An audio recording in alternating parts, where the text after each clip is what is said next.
from Shkodër, Albania.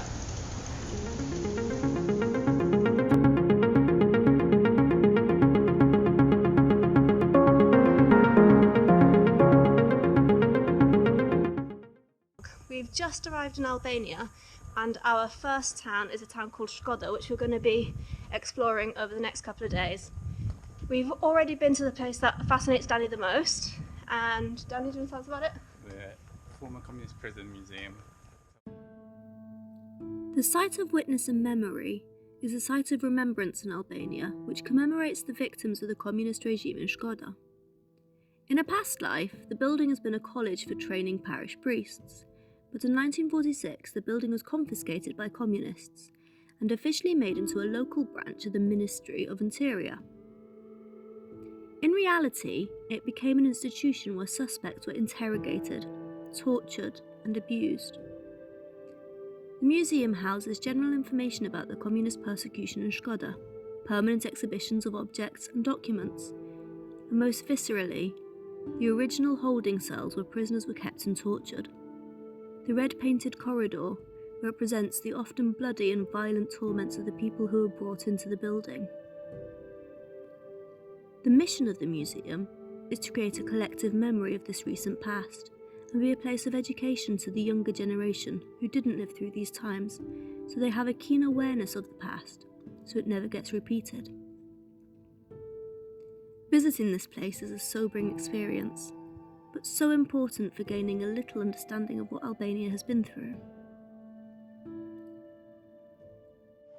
Behind me is the Cathedral of St. Stephen's, and at 12 o'clock every day it rings out a super long bell tune, and it's really cool. And during the Cultural Revolution here that they had, there was a sports hall like every other church in the area. Yeah. And a gymnasium. Religion was banned at the time, and so they changed it into a sports hall.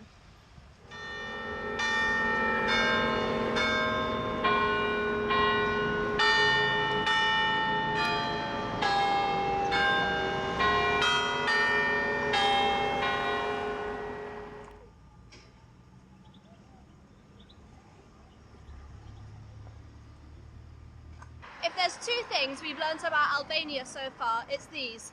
They really love coffee here, and in fact we read that Albania has the most cafes per capita in the world, and also they really love a good roundabout. When we were driving here yesterday and also just walking through the town, there's so many of them everywhere, isn't there? Three little villages where there's a roundabout. There's no cars a mile from the Yeah. roundabout. Just roundabouts everywhere.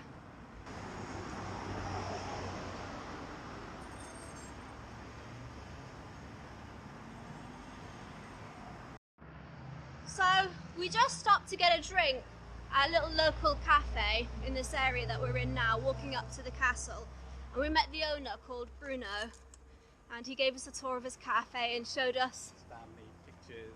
yeah, told us all about his family. And opposite the cafe there's a park, a very little one, and we could see a couple of horses standing and like eating out of bins in the park, and then they just walked off. And Bruno was telling us that when it was still communist here, the park was really big and it's where people used to come and relax, and Festivals, they used to yeah, have. they'd have their picnics there. But recently it's been downsized massively, and they wanted to build a road across it, a big highway, and the people protested, and eventually they just stopped building the highway, didn't they? They've left it all there. But they've left all the remnants from it now. So it's like half park, half building site. We'll stop, but you know, we don't want to clear up after ourselves. With a couple of random horses Yeah. just standing around on it. So that was definitely a different experience. Yeah. But yeah, Bruno was a very nice man. It was nice to meet him. Oh, we have to stop here. Why do we have to stop here, Danny? That That's a beauty. is what Danny came to Albania for. Yeah. Ciao.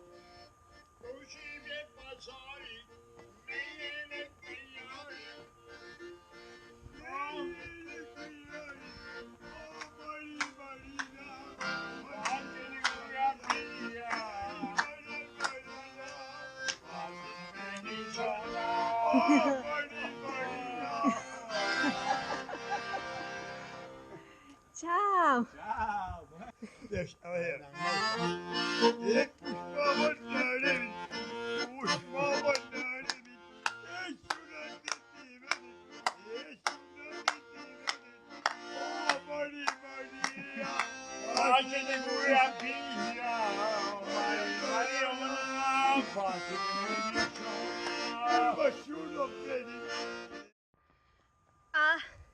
We've got our tickets for the castle. They were 200 lek each, which is just over £1.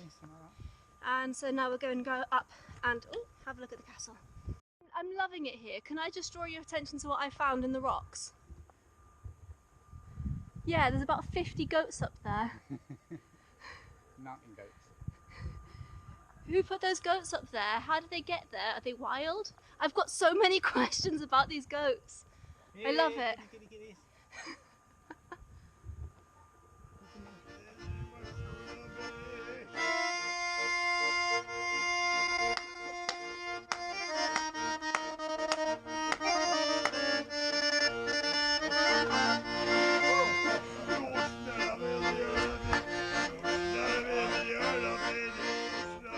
Standing up here, you can really see why they chose this for the castle, because you can just see.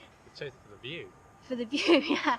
View alone. You got the city there, and then over there is a gigantic lake, and half of it belongs to Albania, and half of it belongs to Montenegro, which is somewhere on the other side. The fortress was like a big village or a small town inside, and they had everything they needed for the people. In this section that we're in here, they had a church, they had a prison, they also had a water storage system as well. And if you look behind me, they also had the first pizza oven of Albania here, because they really liked pizza. Una margarita. Is that how pizza makers walk?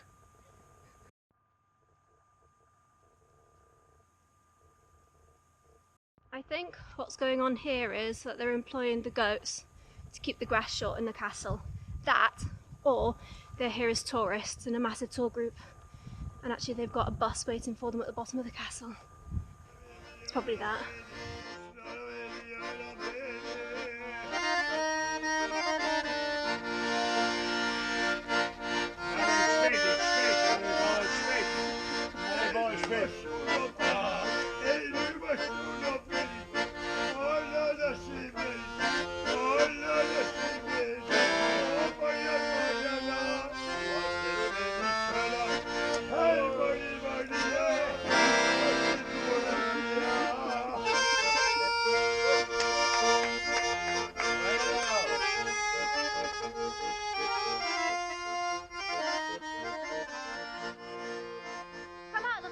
Now, and actually it was pretty good, wasn't it? Some of the best ruins we've seen.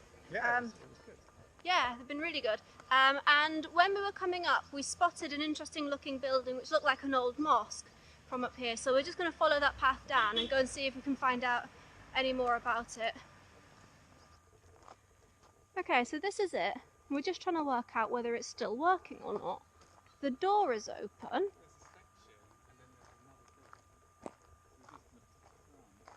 So this is like a forecourt, isn't it?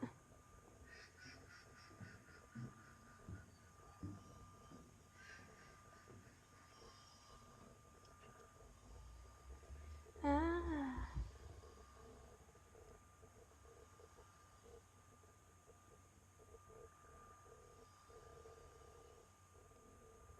It's closed, which means we can't go inside the mosque, but it does look like it's still in use. We can see inside there's a couple of photographs that show what it used to look like, and it used to have a minaret, so I guess as it came down during the Cultural Revolution when religion was banned. And so now it is a working mosque, but it doesn't have the minaret anymore. We're back in the centre of town now, and we're just going to go and find somewhere to eat and to drink this evening. But we've come across this park in the middle, and it's got lots of interesting different monuments up, so we're just having a look around at those. For example, this one. The populist anti-communist of Shkodra, and first in Albania This is a monument to the memory of the sacrifice of the people of Shkoder during the Cultural Revolution and the communist reign. So Shkoder was the first town in Albania where the revolution against the communist dictatorship started. And we think it was actually started right in this park here, which is why they've got so many memorials.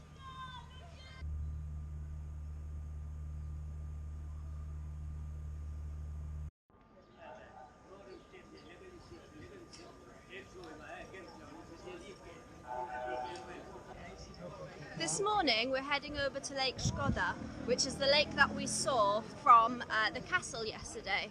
It's a massive lake that's shared both by Albania and Montenegro, and it's meant to be really nice, so we're going to go and have a look and check it out.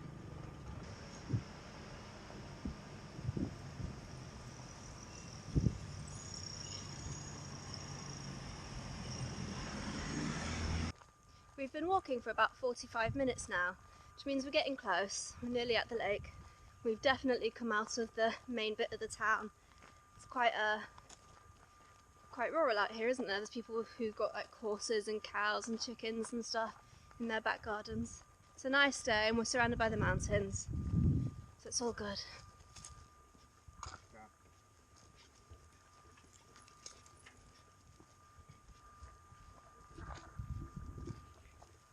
So this isn't the best kept road we've ever been on. I'm starting to wonder whether we can actually get to the lake this way. There is another way on the map, but we didn't go that way obviously. So hopefully we can still get there, otherwise we've been walking for quite a while without being able to reach the lake. So fingers crossed for us. Google Maps is telling us this is a free camping area next to the lake. We can't see anybody camping here, but if there's a free camping area, that must mean that we can get to the lake. We found it! We've found it! We've got to the lake, just at the end of this path.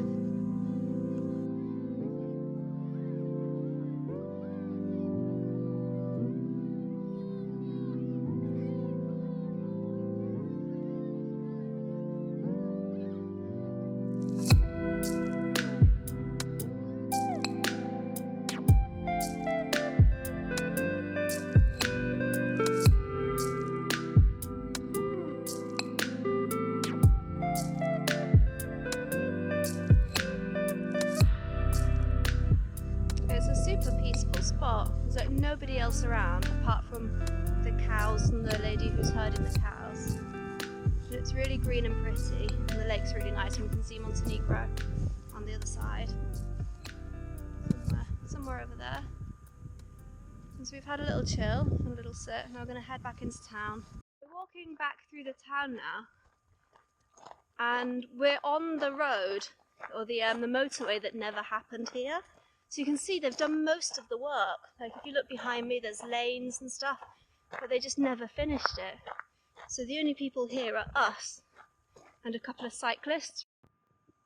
So during the communist time, Shkodra, that's how you say it, the communist leader at the time, was paranoid about nuclear war, and all over Albania he built nuclear bunkers, small ones for small families, and apparently they were at their peak of enough. There's one bunker for every 4 people, I believe, and they're still dotted around. So you can see here, there are 1, 2, 3, 4, 5 bunkers. 4 of them are completely overgrown, but you can see the 5th one just there.